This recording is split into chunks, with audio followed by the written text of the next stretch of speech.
ni SS3B. Ako si Sir Greg. Ako naman si Sir Kim.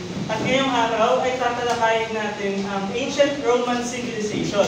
Pero bago tayo tumako sa ating discussion, tayo muna yung magkakaroon ng mabilis na activity na magsisilbing pagbalik tanaw kung paano ba nabuo ang Roman Empire ayon sa isang Roman mythology or sa alamat.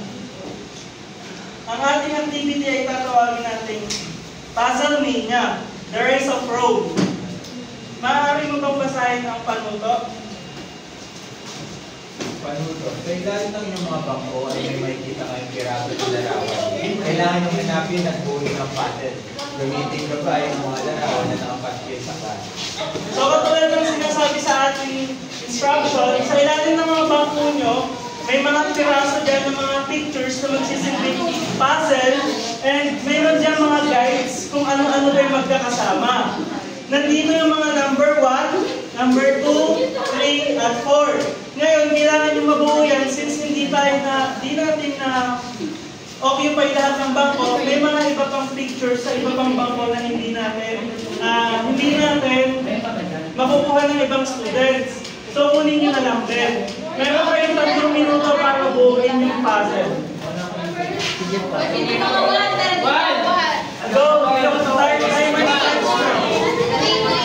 Ito yung gabay.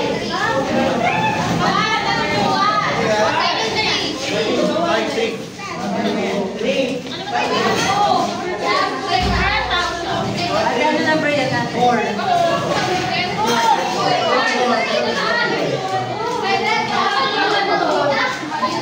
Ay, may pagpunta dito.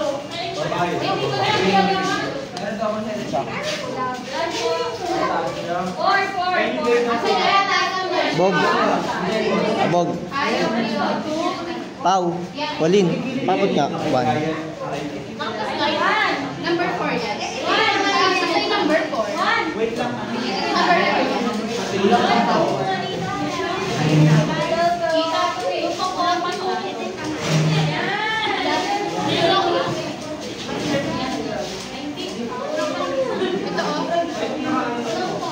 Ito yung guide, guys. Nandito yung mga susundan niyo. Pakikad sa ilalim ng ibang bangko.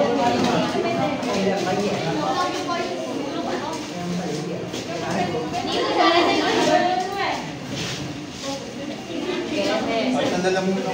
Dito wala naman ibang map. Yes, pakichat niya sa ilalim ng bangko kung may mga Ron, baka may picture sa bangko.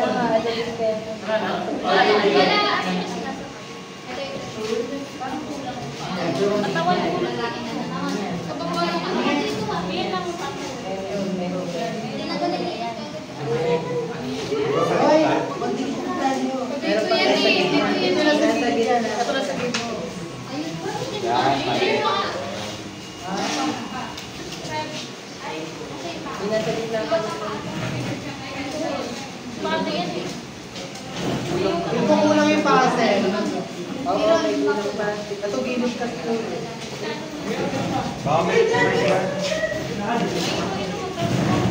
Rabbit tayo. Ito pa.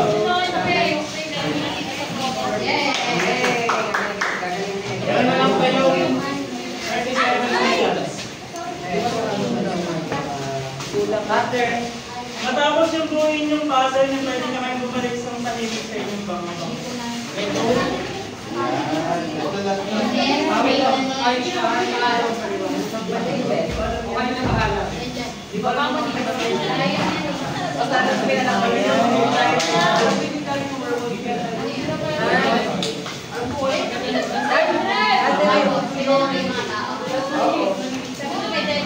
Mali. Sa gitna yun, no?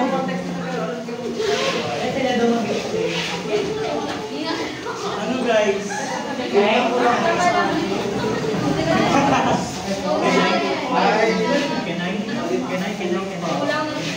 Tama lang yan. Sakto na yan. Ayun ang tama na. Kulang ng katawan. Kulang. Ano lang? Balik na. Pero dapat nasa gilid pa rin siya. Sabi nasa gilid. Oo, sabi sa inyo. Ano yung kalahin niya?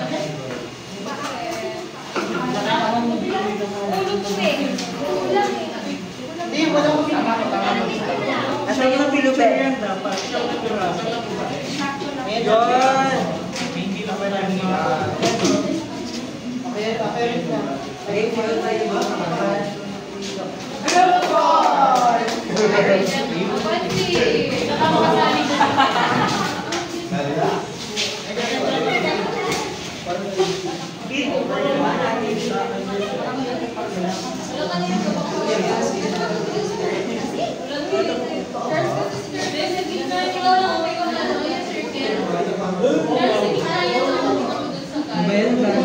Magkakasize yan.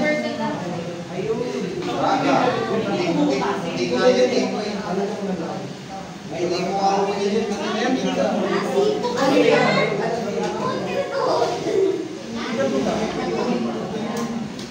Dan Rev, may tatlong excuse.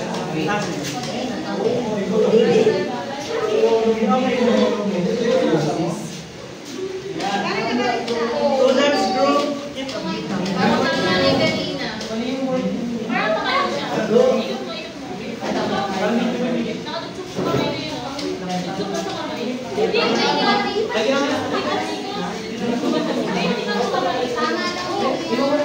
Oy, group 3, didikit to. Nabuhay niya, pero hindi niya didikit.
May glitch yung amin.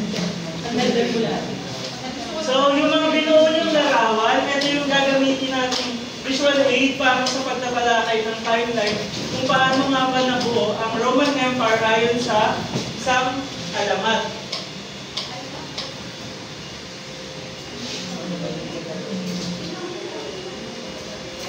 The establishment of Rome, one of the famous Roman mythology.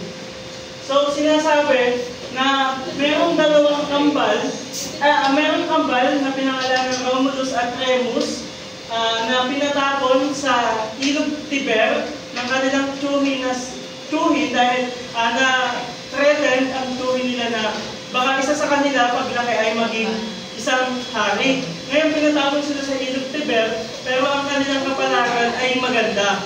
Nakita sila ng isang loba o isang she-wolf na nakalagay sa basket habang inaanod. Ngayon, kinuha sila ng loba na yon at dinala sa isang kuweba at ayun yung nagbantay sa kanila pansamantala. Hanggang sa may nakakita sa kanila na isang matandang lalaki at ayun yung nagkukup sa kanila habang sila ay lumaki na. Ngayon, natagpuan nila yung yung territory ng Rome at naging isang mga matitikas at malalakas na mandirigma.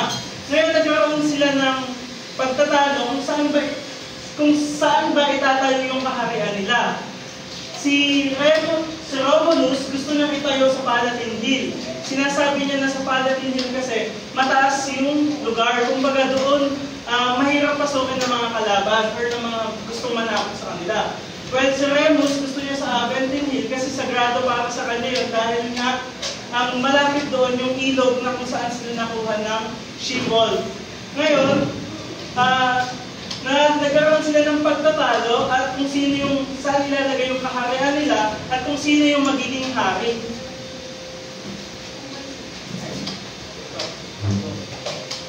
Ngayon, dahil ang dalawang magkakapatid ay sila naman ng kaintindihan, kaya ang isa doon ay nag-commit ng fratricide. Alam niyo yung fratricide? Hindi po. Ang fratricide ay isang kriminal na nagawa, which is kumbaga, nag-commit siya or nagpatay siya ng kanyang sarili niyang kapatid. So po, nakikinig pa po ba? At ngayon, pero in the... Tapos, nung kasi ang sinabi ni Remus, niloko niya si Romulus na eto na ba yung mataas na pader na sinasabi niyo? Ngayon, ginawa niya, tumalon siya doon. So, napikon si Romulus at napatay niya yung kanyang kapatid na si Remus. At so, si Romulus, siya yung naging hari ng lugar na yon at pinangalan niya yung Rome after him, which is Rome. Kaya Romulus, Rome.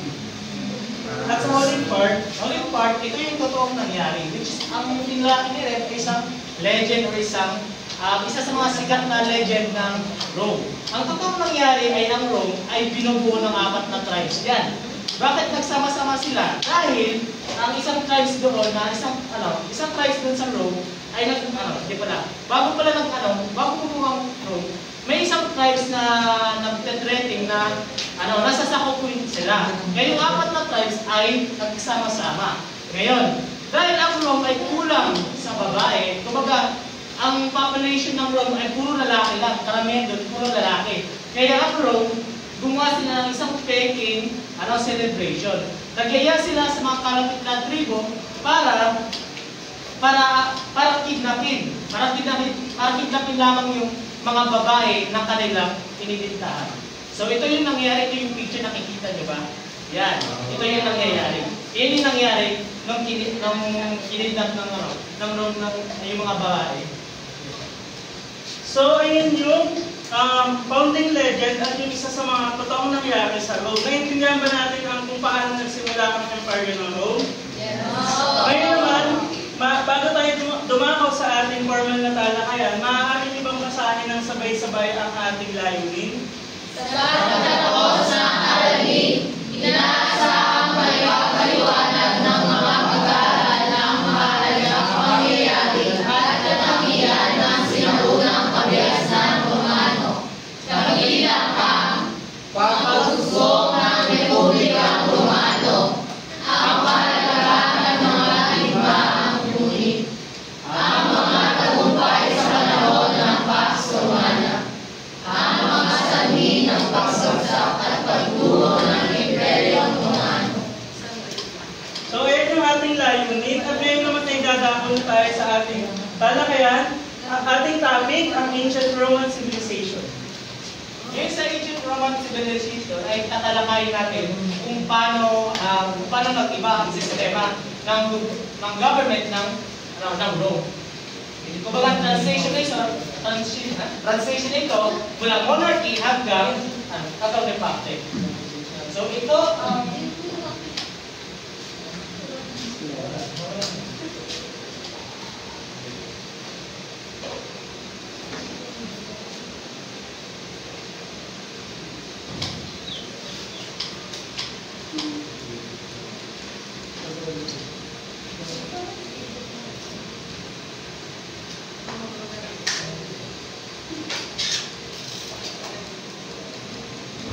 yan. So ito ang Roman flag. Sabihin nyo, ano ang ibig sabihin ng SPQR? Ang ibig sabihin yan sa Roman language as in Atos, Populus et Romanus. Ang ibig sabihin yan ay Senate and the people of Rome. Ang ibig sabihin. In Roman Latin. Yan. Pero bago yun, alam niyo ba, ang Rome ay isang monarchy muna yan. Isang monarchy government. Ito si Lucius ay isa sa mga huling hari, huling 7 hari na namumuno sa Rome. Si Lucius ay kilala siya bilang Lucius or Tarquin the Proud. Bakit Tarquin the Proud? Kasi dahil sa kanyang tyrannical rule. Hindi maganda ang kanyang pamumuno at inaabuso niya ito. Dahil yun, nagkaroon ng galit o namumuo ang galit ng mga naninirahan sa Rome, buong mga tao roon. Ngayon, bago nagkaroon ng pagbabago sa sistema ng pamumuno or bago lumipat sa magiging monarchy hanggang sa magiging republic, ay una, si Robert Asia ay nirate niya si Sextus. Si Sextus ay isang anak. Ang anak na babae isa sa mga nobleman na nakatira sa Rome. Kaya doon na nagkaroon ng galit. Kapag hindi na napigilan ng mga tao dahil sa ginawa ni Lucius, dahil sa ginawa sa kanyang dahil sa ginawa ng kanyang anak kay Sextus. Kasi Sextus ay isa sa mga sikat ng isa sa mga sikat o isa sa mga wealthy na pamilya. Ngayon, at doon na nagkaroon ng revolution or nag-revolt ang mga tao sa Rome. At doon na bumabuo ang Roman Republic. So ngayon,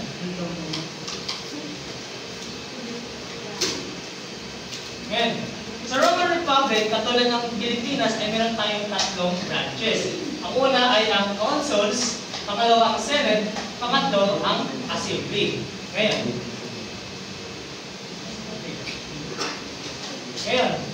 una, ang consuls.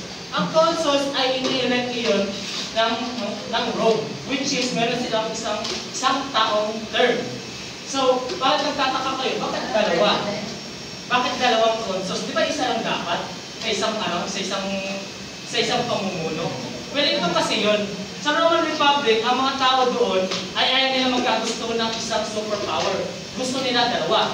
Bakit?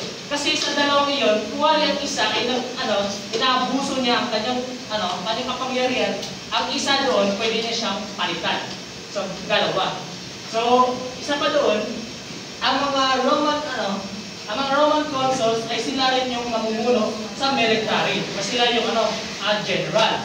Sila rin yung unang-unang nananakop at dahil sa kanilang Roman culture. Ang Roman culture kasi kapag isang military general, kuwari ako, meron akong hinahangad. Sa Roman culture kasi, ang paghahangad ng napagkaroon ng military achievement, or kuwari, marami na akong nasakop na lupain, magkakaroon ng statue. At yung statue na yun ay isang symbolic na yun yung na-achieve ko.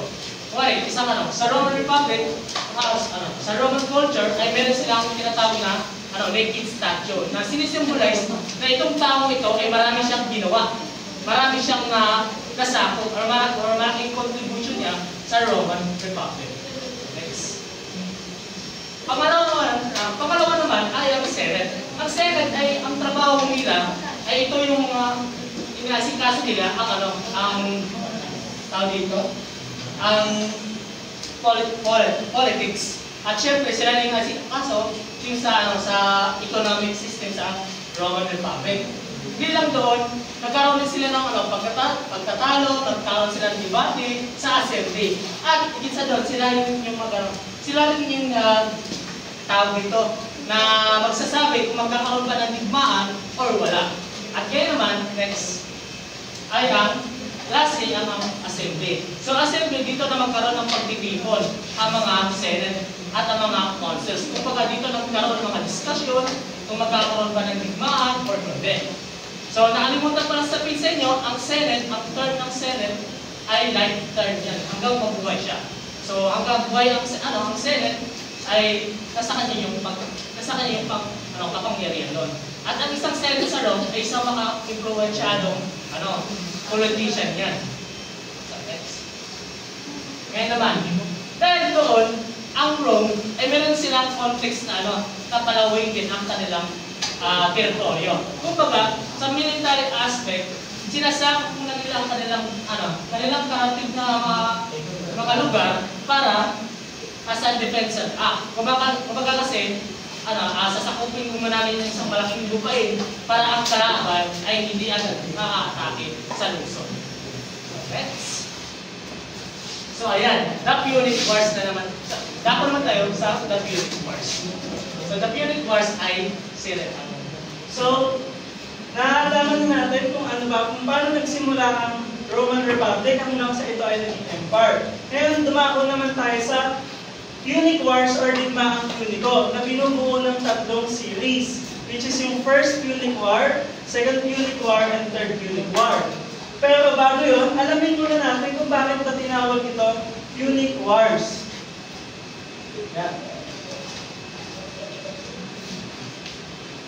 So, tinawag siyang Punic War. Ito, mapakita ko sa inyo ang mapa ng heart.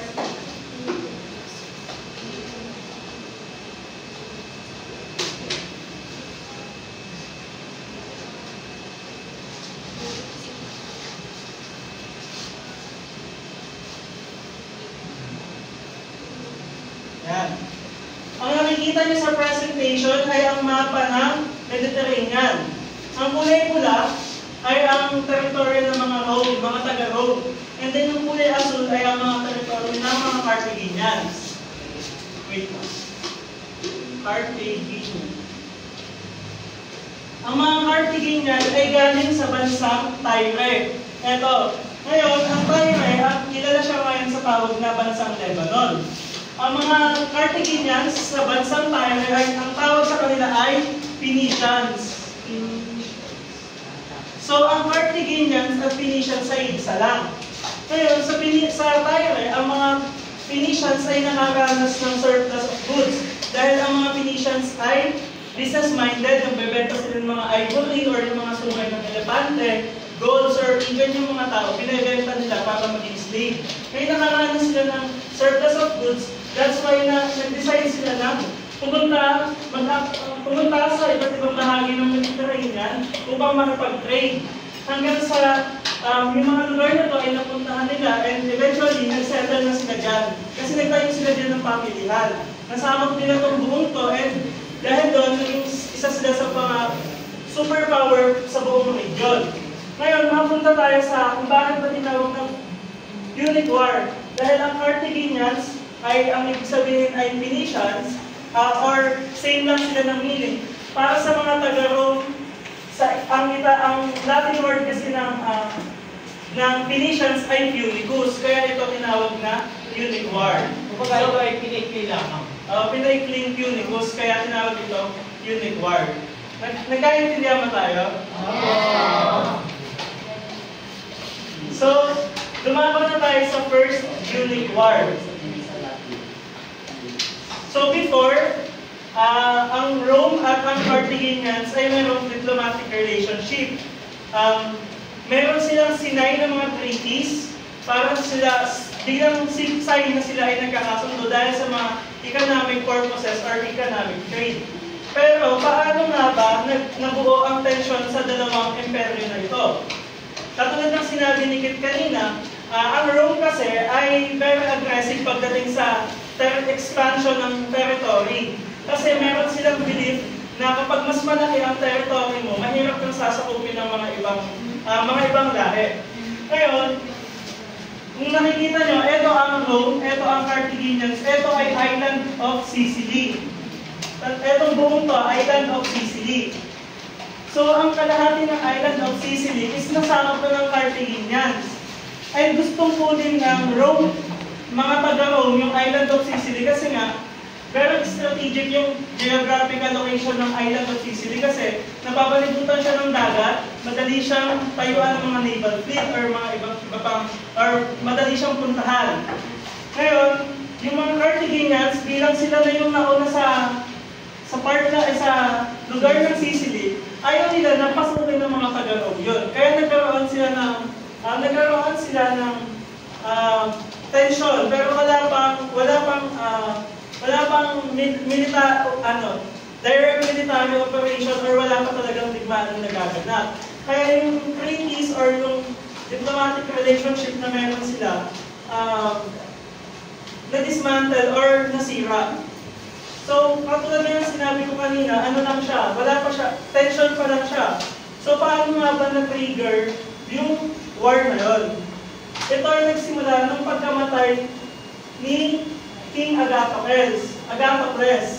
King Agathocles. Kasi, yung mga Mamertines, ayan, ang mga Mamertines kasi ay ang mga Mamertines ay nagtatrabaho para kay King Agathocles bilang isang mercenaries.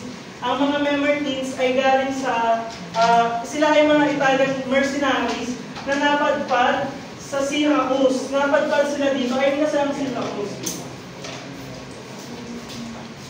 Ang mga Mamertines ay galing dito sa bandang part ng Rome. Napunta sila dito sa Syracuse upang magtrabaho bilang mercenaries under King Agathocles.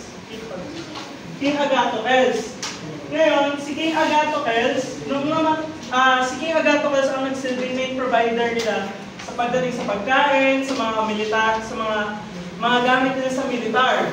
Ngayon, nung namatay si King Agathocles, pinalitan siya ni Hero II, which is yung paniniwala niya or yung belief niya is wala nang gaanong patayan. Kaso ang mga Mamertines, ang prinsipyo nila kasi ang mga mercenaries para silang mga sundalo, kumbaga gusto nila yung ganun talagang pamumuhay, yung mga patayan.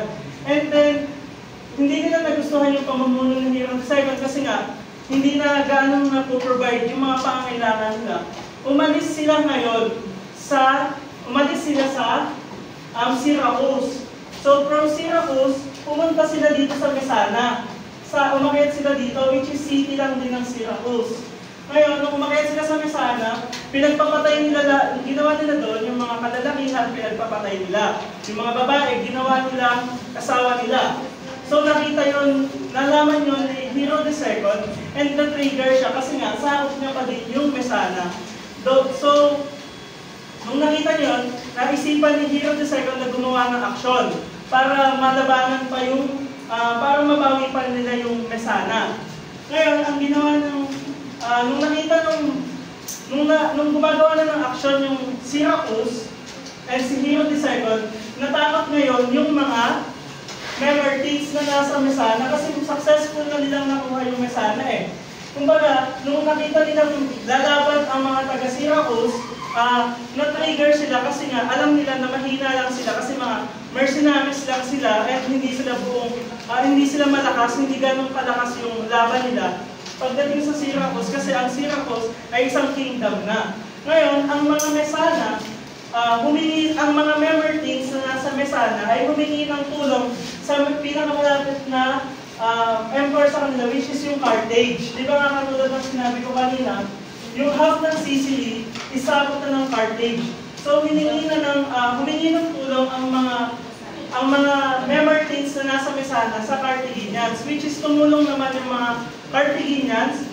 Kaso nga lang, ang mga Mamertines ay hindi nasiyahan sa influence na binigay ng mga Carthaginians sa mga taga-Mesana kasi parang na-overpower sila. Kumbaga parang mas naniniwala, kumbaga mas malakas pa yung influence ng mga Carthaginians kumpara sa kanila. Ngayon, ang ginawa ng mga Mamertines, humingi naman sila ng tulong sa mga taga-Rome. So, humingi sila ng tulong sa Carthage, hindi nila nagustuhan yung pamumuno ng Carthage. Humingi sila ng tulong, binigyan sila ng tulong, hindi nila nagustuhan, humingi ulit sila ng tulong, pero sa mga taga-Rome na. Ngayon, hindi nagustuhan yun ng nung tumugon naman yung mga taga-Rome. Kaso, wala silang, kasi ang Sicily napapalibutan ng dagat. So, wala silang naval fleet. Ngayon, nakingi sila ng sasakyang bangka sa mga alay nila. Kaso, sa mga alyansa nila, kaso nga, yung binigay lang sa kanila is yung mga pang-trading lang na sasakyan, hindi naman pang-digmaan. Ngayon, nakapunta sila, ang mga taga-Rome ay nakapunta dito sa Mesana.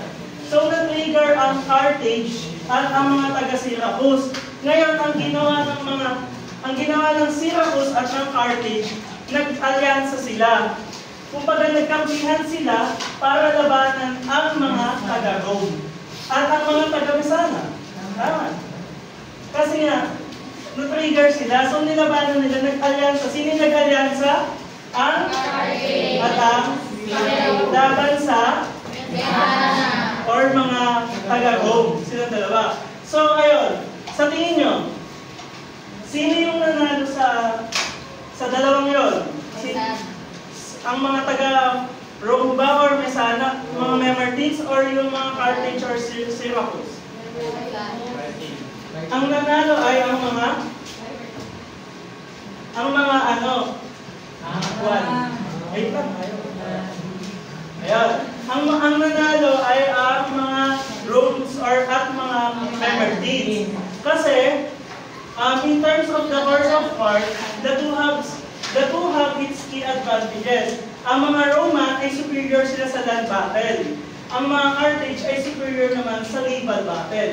Kumbaga, dito na naganap ang Battle of Messana. At ang nanalo ay ang mga Messana or mga Romanians. Ngayon, nung natalo ng Romanians ang Carthage, kasi hindi naman talaga sila naging involved yung mga taga-to. Kumbaga, ang naglaban ay ang Rome at Carthage. Kaya nung natalo ang Carthage, ang Syracuse, kasi ang paniniwala nila, ay natalo yung Carthage, di na makakampi dyan. Ngayon, kahit nag-alyansa sila, lumipat sila ng alyansa sa mga Romanian. Kumbaga, ayun, kasi mas malakas yung mga taga-Rome pagdating sa land battle, kaya lumipat sila doon. And, so, ayun. So, in contrast, katulad ng sinabi ko kanina, ang mga taga-Rome ay superior pagdating sa land battle. So, mahina sila sa naval battle. Pero, dahil matatalino ang mga mga taga-Rome, meron silang ability to adapt sa mga circumstances. Dito na i-introduce yung meron na tayo tinatawag yung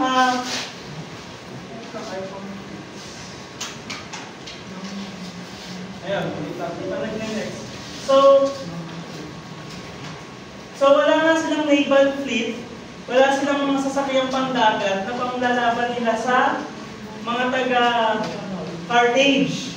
Ang ginawa nila ngayon, may napadpad na Carthaginian quinquereme. Carthaginian quinquereme. Ayan ay isang naval battle na galing sa mga Carthage. So napadpad yan sa lugar ng mga taga-Rome and sira-sira. Ngayon ang ginawa nila is dinismantle nila yun and kinopya nila yung design. And hindi, katulad nga nung sinabi kanina, hindi lang sila basta-basta nag-a-adapt. Kumbaga, binibigyan pa nila, ina-upgrade pa nila. Nagdadagdag pa sila ng mas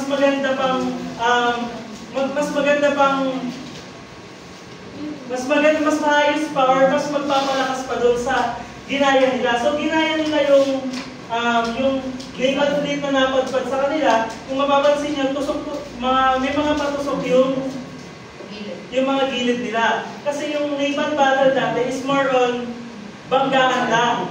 Ngayon, ang ginawa nila, yung naval battle, mahina sila, di ba doon? Katulad ng sinabi ko. Yung ginawa nila, gawin kaya natin itong land battle. Dinagdag nila yung Corvus. Ito ay isang tulay na may patusok. Ngayon, mapalapit pa lang ang kalaban, babagsak na ang Corvus. Nasira na nila yung sasakyan ng mga taga-Carthage. Makakatulay pa sila at makakalaban sila doon. Makaupo na sila makakatake sa mga Carthaginians. Ayun yung naging advantage nila, kaya sila ay lumakas din pagdating sa naval battle.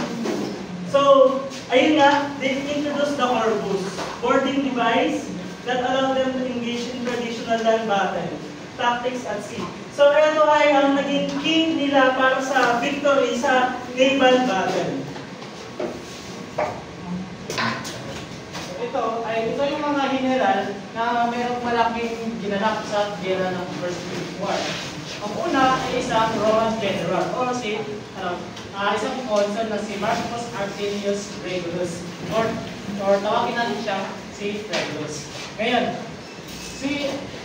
dahil si Marcus Artelius Regulus dahil sa midst of 23 prolonged war, ay ang mga Romans ay naiinip na sila. Gusto na nilang matapos yung gera. Gusto na nilang masakop yung Rome, yung Caesarea. Kaya nung nainip si Marcus Artelius Regulus o si Regulus, ay ang unang-unang niyang plano ay mismo atakayin mismo ang heart of Carthage. Ngayon, si Regulus ay nag-travel siya dito, papunta dito paikot siya sa Caesarea. Ngayon naman, nalaman ng mga Carthaginian na si Regulus ay maglalunch ng isang atake na mismo sa lupain ng Africa. Ngayon, ang mga Carthaginian ay gumawa sila ng mas maraming pang bangka para i-intercept ang Carthaginian, which is nangyari ang Battle of Cape Ignomes, which is dito siya nangyari sa bandababa ng Island of Sicily. Ang Battle of Cape Ignomes ay isang pinakamalaki at pinakamadugong labanan sa in terms of naval battle. Sabi pa nga sa isang historian na posible ang Cape Ignomes ay isa sa pinakamalaking naval battle. Pero ang nangunguna pa rin sa naval battle ay ang Battle of Lake Digon. Pero dahil sa signature device ng Corvus ng Roman, nagawa nilang natalo ang naval fleet ng Carthaginian at kaya nalagpasan nila ang Cape Ignomes. Maraming namatay at maraming nawasak na barko mula sa mga Carthaginian. At nagpatuloy si Regulus sa kanyang goal, which is sakupin ang Carthage. Ngayon, nung nakapagpara si Regulus, doon na siya nagsimula na sakupin ang lahat ng mga kalapit na village doon sa Carthage. At dahil doon, malapit na siya dito mismo sa Carthage. Kaso nga lang, natalo sa isang labanan si Regulus. Dahil sa ang Carthaginian ay meron silang katangian na pag-recruit ng army. For example, kung kaisipan nyo ang isa sa mga military ng Carthaginian ay binubuo yan ng iba't ibang mercenary. So hindi sila purely Carthaginian. For example, natalo si Regulus dito. Dahil ang mga Carthaginian ay nag-recruit sila ng isang general na si Santapus. At dahil doon, si Santapus ay ang ginawa niya ay nireform niya yung military at gumawa siya ng isang akbang para matalo si Regulus. At natalo si Regulus. At dahil natalo si Regulus, siya ay nadakip sa labanan na iyon. Yan, natalo si Regulus. Pero paano nagkaroon ng status si Regulus? So nadakip si Regulus ay isang salita lamang. Anong isang salita? Kasi si Regulus, ang mga Carthaginian ay gumawa sila ng kasunduan. Kasi Regulus ay babalik sa Rome para magkaroon ng kasunduan.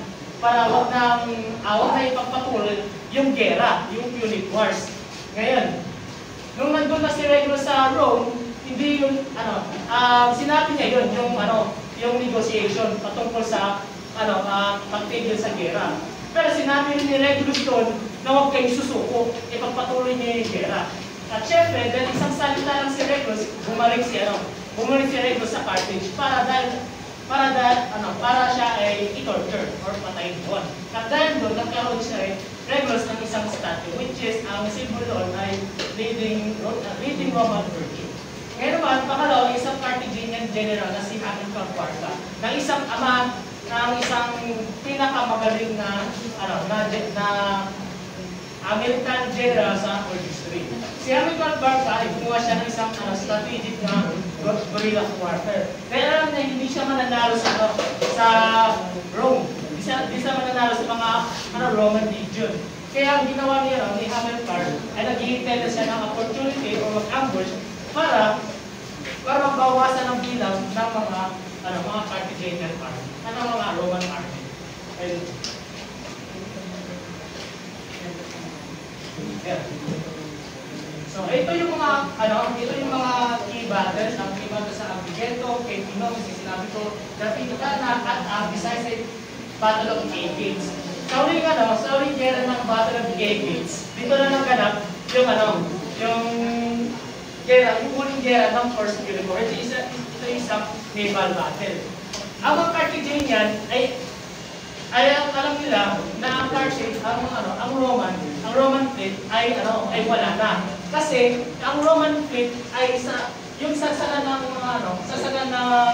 pag-invade nila sa Carthage, ang inland doon ay lumubog. Bakit lumubog? Dahil nabutan sila ng bagyo dito sa Cape Norris. Hindi lang isa nangyari yun, kundi 3 beses na nangyari na nabutan sila ng bagyo. Kaya 3 beses ng Roman fleet na lumubog sa dagat sa kasagsagan ng bagyo. Pero ang Roman military leaders na naisipan na hindi sila sumusuko sa gera, kaya pinagpatuloy nila. Kaya yung akala ng mga Carthaginian na sila ay mananalo ay wala na yung Roman fleet, ay yung large portion ng kanilang naval fleet ay ginawa nilang binalik nila sa pagiging trading. At dahil sa pagiging trading, puti na lang yung natirang fleet. At doon na bigyan ng opportunity ang mga Romans para talunin ang mga Carthaginian fleet na nakabantay sa Aegis, which is malapit lang sa Iron. At doon na natalog ang mga Carthaginian. At syempre, dahil wala na silang naval fleet, exposed na yung Carthaginian. At anytime, pwede mag-launch ng attack yung Kaya doon na nagkaroon ng Treaty of Militarius. Ang Treaty of Militarius, ito ay nagkaroon ng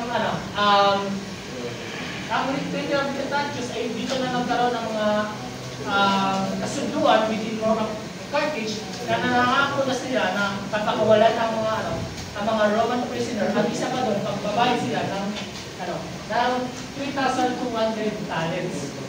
So sa 3,200 of silver, ito ay nagtumating sa modern world na $20 million.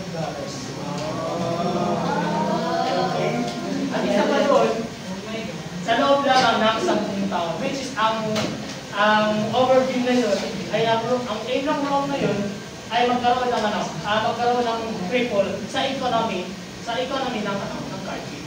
So doon na nagtatapos ang First Punic War.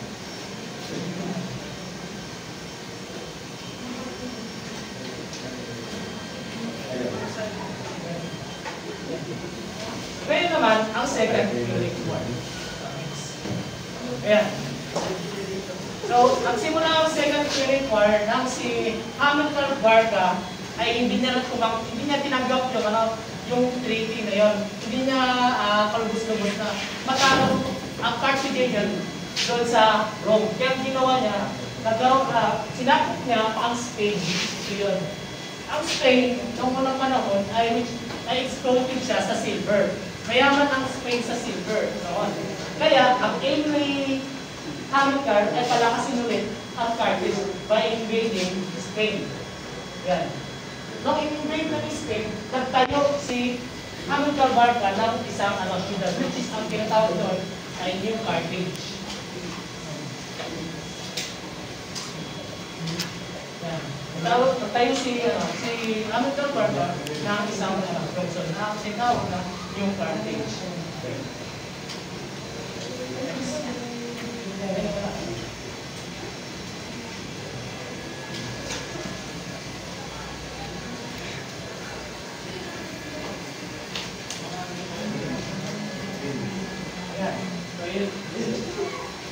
So ayan. So nandito na si Hamilcar Barca. At tinayin niya ang Carthago Nova or New Carthage.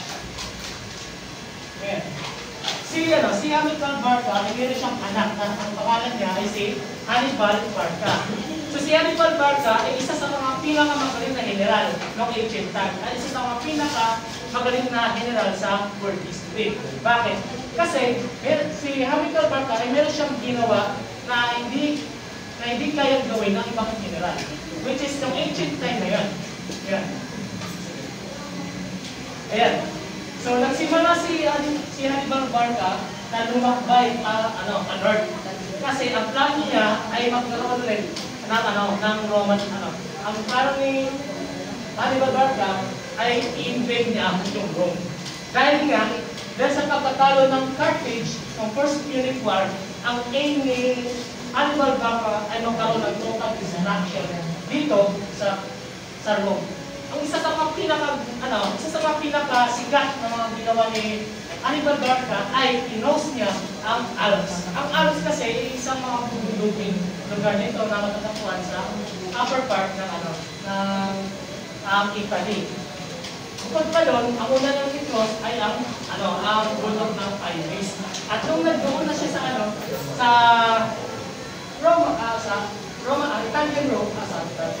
Italian Peninsula, doon na nagsimula ang kanyang conquest. At ito yung mga battles na kanyang pinasakupaan. At isa pa doon, para paigilin na lang. Yan, para paigilin na lang ang ating dito sa Second Punic War, dahil mahaba siya. Papaigilin ito sa pamamagitan ng cartoonish video.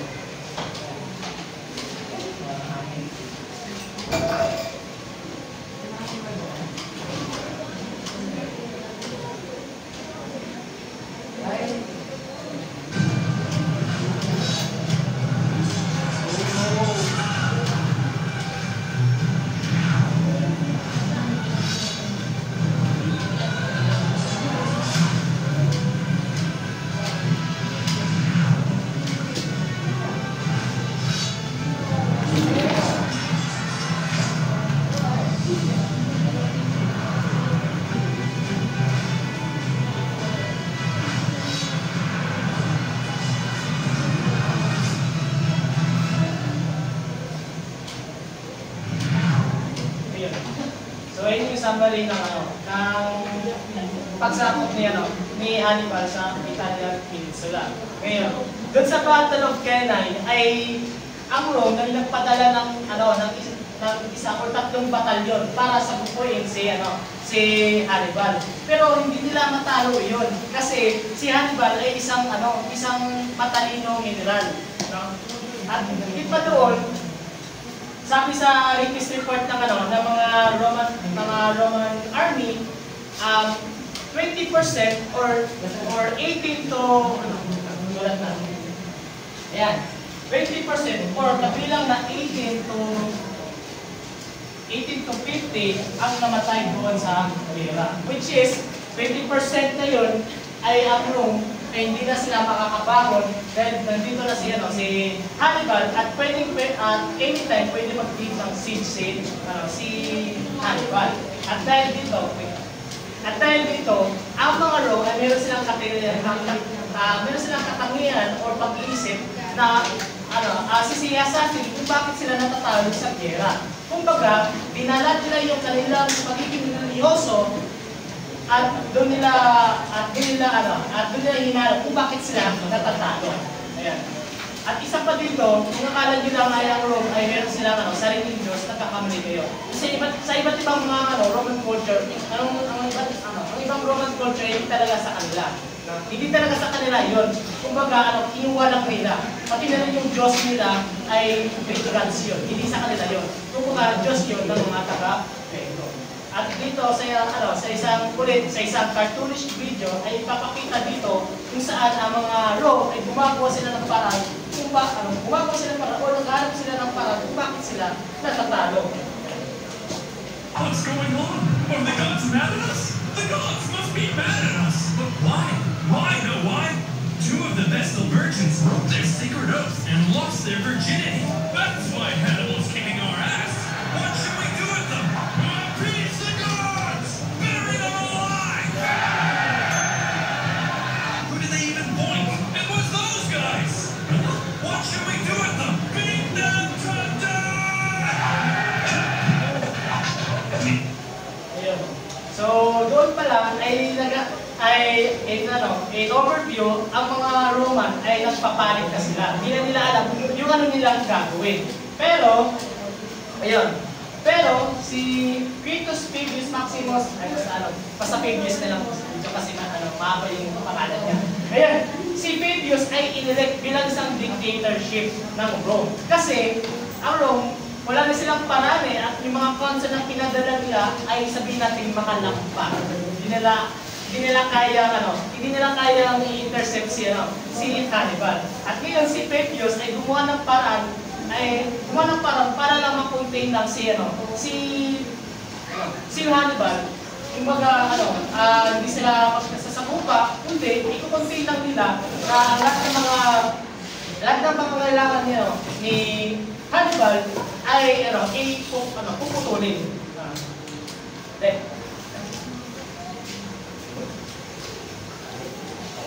At syempre, na-elect dito rin si Scipio African. Scipio, later on, maging Africanus. Si Scipio ay anak ni Publius Cornelius Scipio.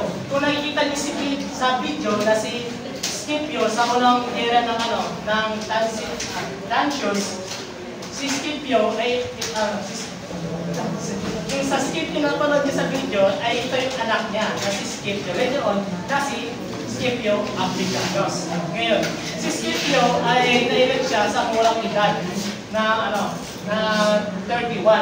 Pero sa batas ng Roman, meron silang age requirement sa pagiging consul, which is 42 yun. So, paano naging consul si Scipio? Naging consul si Scipio dahil sa dami niyang ginawa. Dahil si Scipio ay sikat noon. At isa pa doon ay si Scipio rin, dahil si Scipio na lang yung natira na siya na lang daw ang tatapos sa gera ng Second Philip War kay Hannibal. Kaya walang magagawa ang mga Roman Senate na i-elect na lang si Scipio bilang isang consul ng Rome. Yan. Si Scipio ay isa ring matalinong general. Dahil si Scipio, ang aim niya is tinatarget niya yung mga luksod na which is nagpapalakas o nagsusupply kay Hannibal.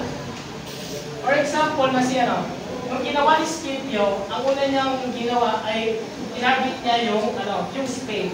Katulad ng sinabi ko sa inyo kanina, ang Spain ay mayaman sa silver. Dahil mayaman sa silver at syempre, yung Carthage na nagsusupply ng pangailangan ni Hannibal, ito yung pinundirya ni Scipio. So, dahil doon, nung nasabot na ni Scipio ang Spain, ang pangalawa niyang ginawa is i-conquer yung heart of Carthage, which is ang plano ni Scipio ay i-draw out si Hannibal na sa kupit yung nagsusupply ng pangangailangan kay Hannibal. Nalaman ito ni Hannibal nung nagpadala ang Carthage ng isang messenger na si Scipio ay nasa harap ng Carthage.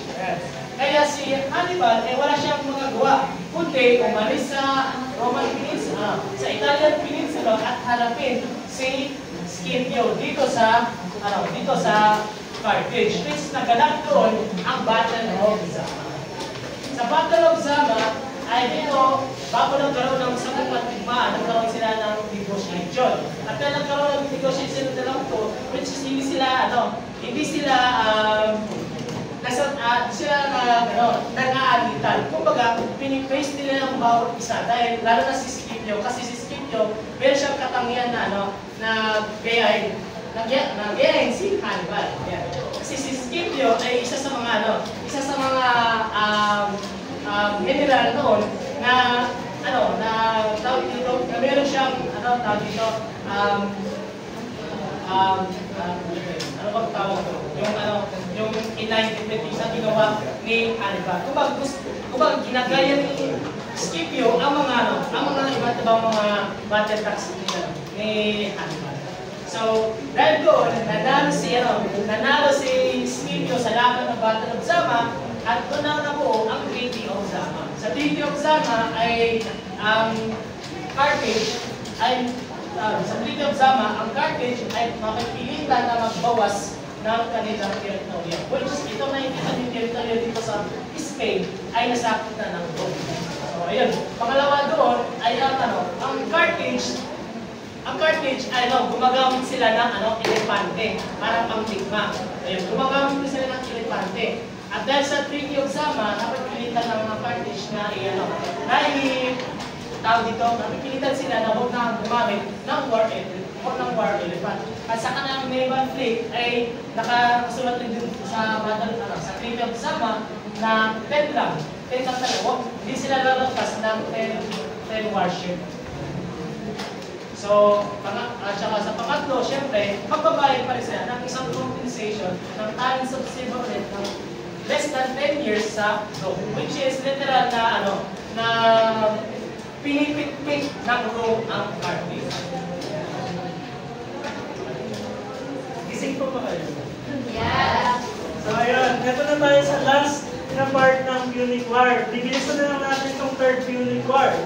Nagsimula ang Third Punic War sa assemble na pinapamagaan ni Cato the Elder. At may sinabi siyang isang linya noon, Carthago delenda est, na ang ibig sabihin ay Carthage must be destroyed. Ito ay isa sa pinaka-sikat na quote noong Roman history, sa buong Roman history.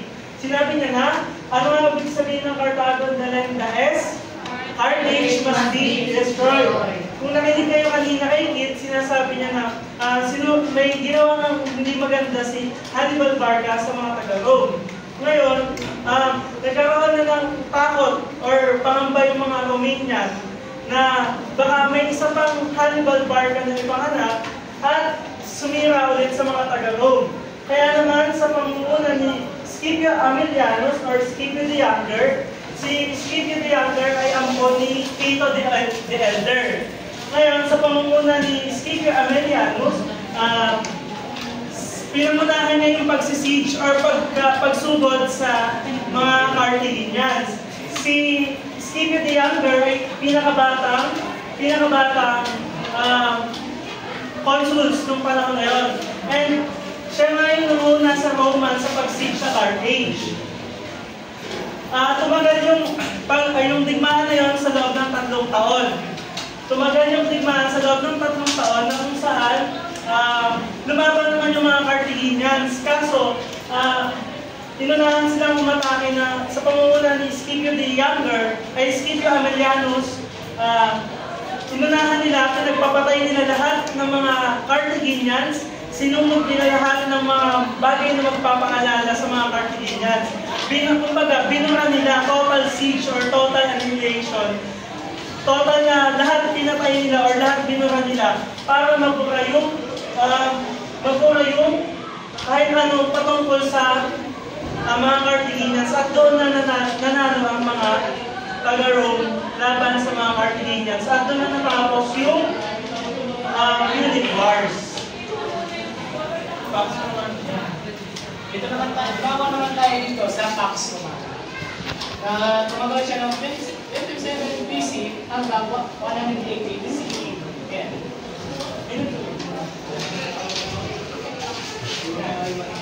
Ang Pax Romana ay isa sa mga golden tinatawag siyang golden age ng Roman Empire. Kasi nung nasa peak na yung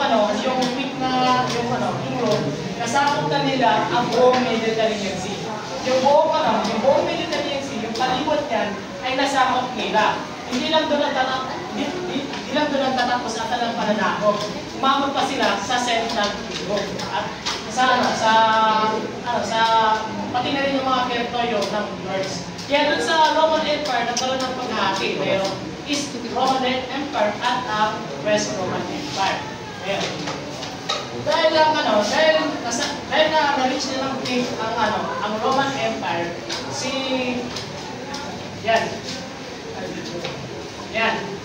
Augustus si Augustus ay inayos niya ng ibang mga problema sa Roman Empire. Dahil sa nagkakaroon nito ng political instability sa loob mismo ng politics sa Roman Empire sa common hands.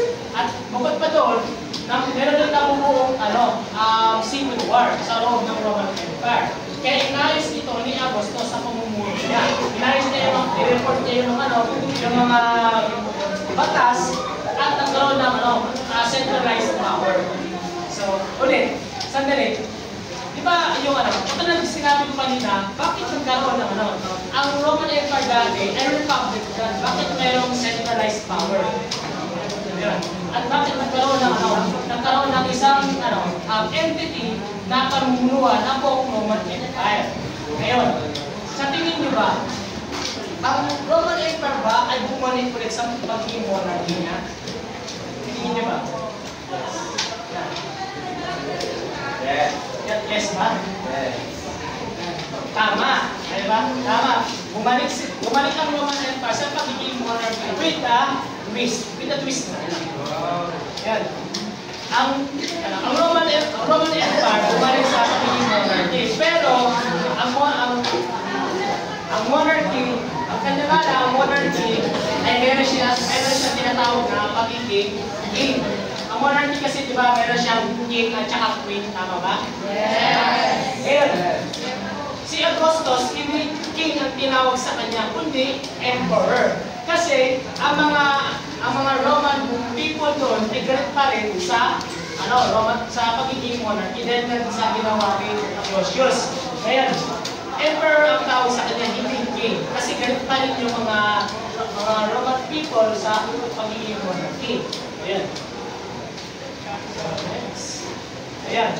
So dahil doon, isa sa mga inayos ni Augustus, ito lang yung posterity. Bukod kay Augustus, meron pang lima pa mga pinakamagaling na emperor doon sa Pax Romana. Isa na doon dito, ang isang paborito kong Roman philosopher, kasi Marcus Aurelius, which is siya isang Stoic philosopher. So, inayos niya, nireport niya yung economic system ng Roman Empire at nagkaroon ng prosperity sa economic system sa Roman Empire. Bukod pa doon, ay nagkaroon ng infrastructure development. Kung nakikita nyo ngayon sa panahon natin, nasa Italy, meron silang nakatayo pa rin yung Colosseum. Ang Colosseum ay isa sa mga pinakamagandang mga infrastructure na natayo ng Roman Empire. Kasi ang Roman Colosseum ay dito ginanap yung mga entertainment. Ano ba yung entertainment na yun? Yung kung napanood yung the movie of Gladiator. Sino nanood ng movie? Yung Gladiator. Ayan. So, ganun din yan. Ito yung mga entertainment doon kung saan ang dalawang tao ay maglalaban sa Colosseum. Kumana nagpapatayan. Which is nandun pa rin yung patayan. Ayan. So, nagkaroon din ng cultural exchange. Ayan. Nagkaroon din ng cultural exchange. Kumbaga, sa buong ng Roman Empire ay sinare nila ang kanilang mga Roman culture sa mga kalapit na kanilang sinako. Sa lahat ng mga sinako nila. Ayan. So ito mabilis na lang dito. Kung naabot ng Rome yung Pax Romana or pagkakaroon ng peace sa lugar nila, nagkaroon din ng decline or pagkasira o pagkabagsak ng empire. Nagsimula yan nung ikatlong siglo, sa sobrang laki ng Rome, mahirap itong pamahalaan kasi nga sobrang laki at dumami na yung mga kaaway nila, dumami na din yung mga threats sa kanila. So, ang Emperor Dynasty election, hinati sa dalawa yung Rome, which is yung Western Roman Empire at ang Eastern Roman Empire, or tinatawag na Byzantine Empire. So, ang Western Roman Empire, nagtapos siya ng 476 Anno Domini, nung sa pamumuno ni Romulus Augustulus. Si Romulus Augustulus kasi, anak siya ni Orestes. Si Romulus ay 14 years old lang that time. So ginamit lang siya ni Orestes na puppet emperor. Kumbaga kahit si Romulus yung emperor, ang nasusunod pa rin is si Orestes. Ngayon, kaya nasira yung empire nila kasi nga nagkakaroon ng ineffective emperors, yung mga sa politika nagkakaroon ng pagpalit-palit na emperor at nagkakaroon ng sa ekonomiya din nagkaroon sila ng problema kasi nga naging ganit sa kapangyarihan sila, and then nagkaroon ng mataas na presyo ng bilihin, tumaas yung mga tax, yung mga bayad sa lupa, tumaas dahil ngayon yung mga businesses humina, and nagkaroon ng corruption. Dito nagsimula yung pagkabagsak ng Western Roman Empire nung pinungarap nila at si Orestes hindi binayaran yung mga mercenaries, Germanic mercenaries, na kung saan ayun yung nag-aklas sa laban sa mga taga-Rome, sa mga Western Romanians. So, pinasok sila dahil hindi sila nababayaran ng maayos, nag-aklas sila, at sa tulong ni Odesar, isang Germanic chieftain, kasama ng Visigoths, yung mga iba't iba pang barbarian, dahil sa mahina na yung emperor ng Rome, ng Western Rome, or nagkakaroon ng kaguluhan, madali silang napasok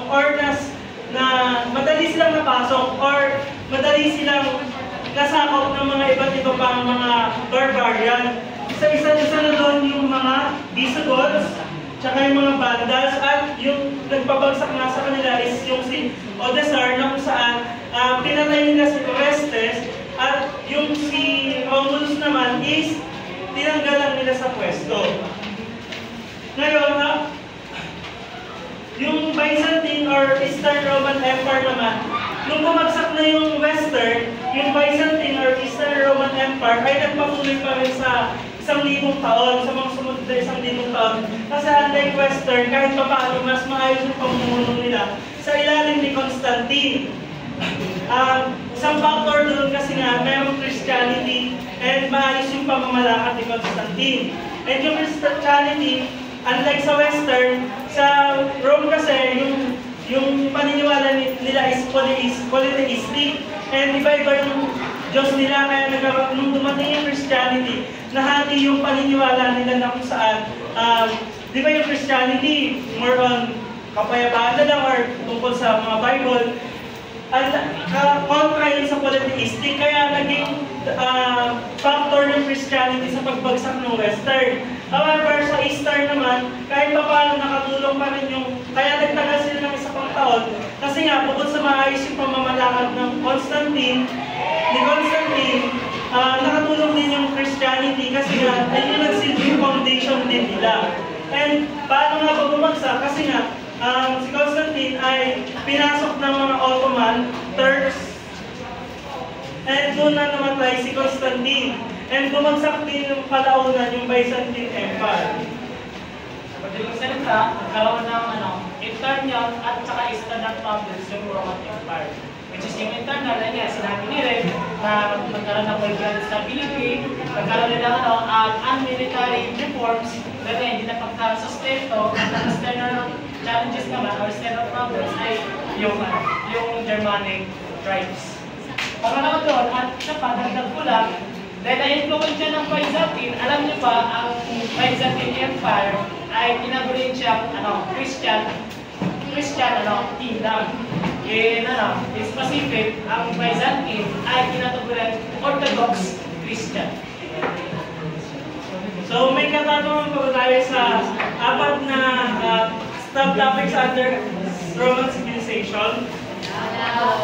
Kung gano'n, mabilisan lang, 1/4 of paper.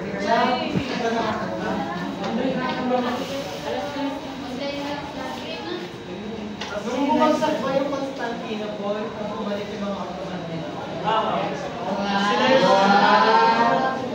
At doon na nagsimula yung Age of Enlightenment para sa mga